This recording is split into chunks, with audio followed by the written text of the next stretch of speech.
बिस्मिल्लाहिर्रहमानिर्रहीम। अस्सलाम वालेकुम। कैसे हैं आप सब लोग? उम्मीद करता हूँ खैरियत से होंगे, खुशबाश होंगे। मैं बिल्कुल ठीक हूँ अल्हम्दुलिल्लाह। एक बार फिर से हाजिर हुए एक नई वीडियो के साथ। आज हम बना रहे हैं जी आलू और मटर का सालन, बिल्कुल ढाबा स्टाइल में बना रहा हूँ।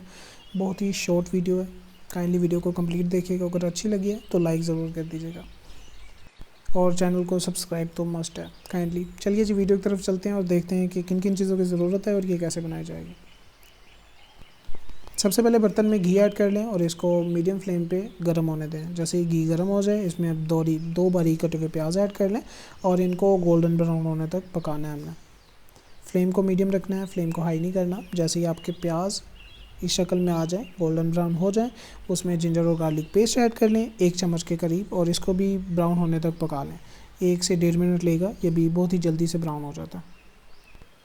जैसे पेस्ट ब्राउन हो जाए इसमें टमाटर ऐड कर लें। 1 अदर टमाटर था जिसे बारीक काट लिया था, इसको भी अब हमने नरम होने तक, जब तक कि ये टमाटर नरम नहीं हो जाएगा तब तक पकाना है मीडियम फ्लेम पे। ट्राई कीजिएगा फ्लेम को हाई ना होने दीजिएगा, मीडियम फ्लेम पे पकाते हैं तो मसाला बहुत ही मज़े का तैयार होता है। इसी टाइम पे इसमें स्पाइसेस ऐड कर लें। दरदरी कुटी हुई मिर्च है, हल्दी है, गरम मसाले का पाउडर है और नमक है। ये 4 चीज़ें और साथ में ग्रीन चिली का पेस्ट है। चाहें तो ग्रीन चिली स्किप करके आप सुरख मिर्च ऐड कर लें। ये सारे स्पाइसेस अपने हिसाब से कम या ज़्यादा कर सकते हैं। मसाले को अब इस टाइम पे हमने भुनना है अच्छी तरह से। 4 से 5 मिनट देंगे, इसमें थोड़ा थोड़ा पानी ऐड करते जाएंगे वक्फे से, ताकि मसाला नीचे लगे नहीं। जैसे मसाला भुन जाए अच्छी तरह से इसमें मटर ऐड कर लें। मटर को मैंने छील के धो लिया था अच्छी तरह से और साथ ही आलू हैं, आलूओं को भी अपने हिसाब से छोटा या बड़ा आप काट सकते हैं।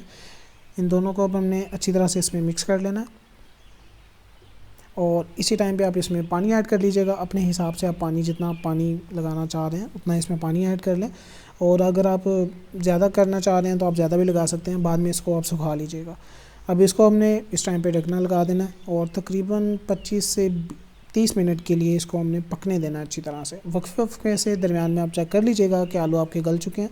मेरे तकरीबन 15 मिनट के बाद इस टाइम पे आलू गल चुके थे और मटर भी अल्हम्दुलिल्लाह गल चुके थे। बस पानी थोड़ा सा ज़्यादा था, इसलिए इसका पानी सुखाने के लिए मैंने फ्लेम थोड़ी सी हाई कर दी थी।